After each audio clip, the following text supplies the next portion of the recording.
The ineffectiveness of the weapon is made up by the elaborateness of the uniform, right? What did we fight in today? Camouflage, absolutely. You want to hide out, right? You don't want the enemy to see you. Well, if you're standing 75 yards down the field, they already know you're there, right? So get into their minds. If you put everybody here in a line, and we give you spit wads, and you shoot at another line that's all dressed up like me, do you guys look very professional or organized at all? No. But if your unit looks like a cohesive unit of men that are trained and disciplined, it's a lot more scary. And you can get into the hearts and the minds of your enemy a lot easier. And so they did that. You know, I weigh about 125 pounds. They put on 3 layers of gross wool and cotton uniform. I put on pants. I add 6 inches to my head. I look taller. I look beefier. And I'm standing next to an entire line of people dressed just like me. Plus, while we load our weapon, we all slap our cartridge box at the same time. We load our weapons at the same time, so you hear metal hitting metal. You hear hand hitting leather. And that way the enemy knows that you're loading your weapon and about ready to fire upon them. It works great for the British, folks. Like I said, we relied on state militia.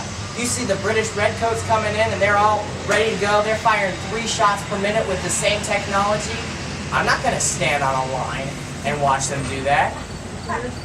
You know? Absolutely not. That's why it was so important to be trained and disciplined. And that's why we use the uniform to our advantage as well. I want to let you know that I am dressed up as a Marine Guard during the War of 1812. And so the tactics and the drill that I'm going to show you, I probably never would have used in this uniform. We had our regular army, we had militiamen, and I would have been on boats. And I would have been a sniper. I would have been aiming from the tops of the mast of other boats at the other snipers on other boats. I would have been aiming towards the officers and the powder monkeys, which were often young children providing powder to the rest of the people. Because if they don't have powder, they can't fire their weapon. If they don't have officers, they can't run their ships. And I don't want the other guy shooting back at me. You know? But imagine rocking back and forth as cannons impale the side of your ship, and watching that view as your comrades fall and their blood soaks the deck below you. It's not a pretty picture, and war is not something to joke about or take lightly. Alright? So what I'm going to do now is I'm going to take you out and we're going to fire the weapon off twice. So I'm going to go through the Duane drill, which would have been the drill the regular army and the militiamen would have used during land battles. And then we'll conclude really quickly down there. So any questions before we head out? All right, so I will invite you to come stand on the sidewalk. Just make sure you stay on the sidewalk, and we'll fire down the range. So. And check. Cover. Hard.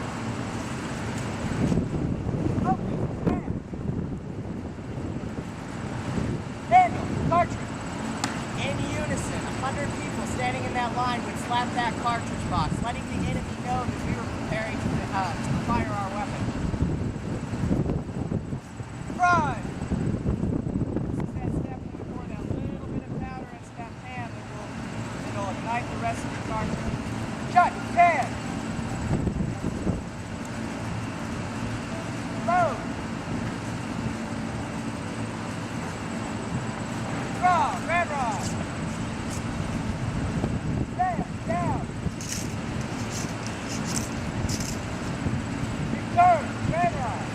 Probably one of the most important steps in the entire process. If you leave your ramrod in your barrel, it's going to kind of lob out with the rest of the bullet, but then you're not going to have it the next time you need to fire.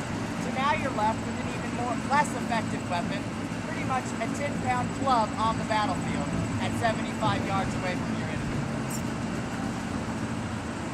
Make ready!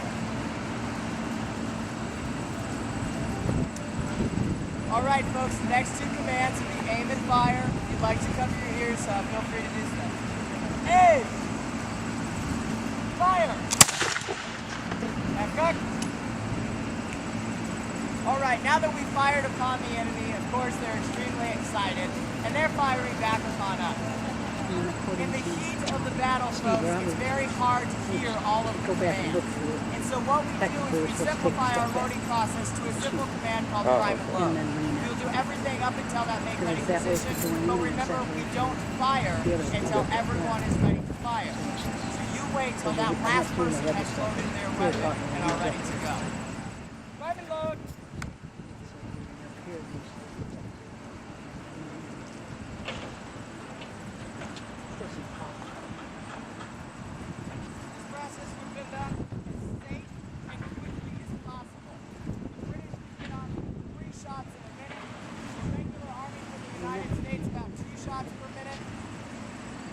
Militia, about 1 shot per battle.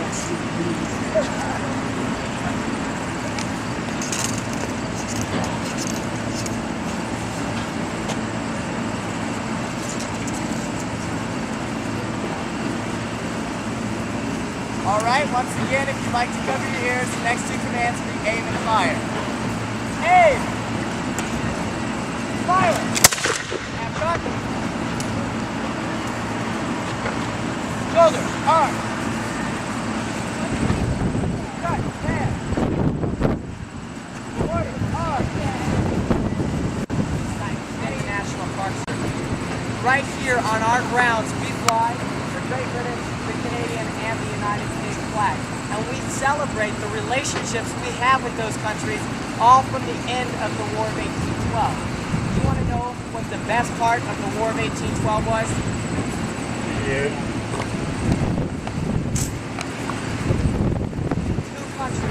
Laying down their weapons and now celebrating almost 200 years of peace. Here at Perry's Victory and International Peace Memorial, we celebrate each day that idea of peace. The Treaty of Gantheim between Great Britain and the United States addressed none of the reasons the United States went to war with them.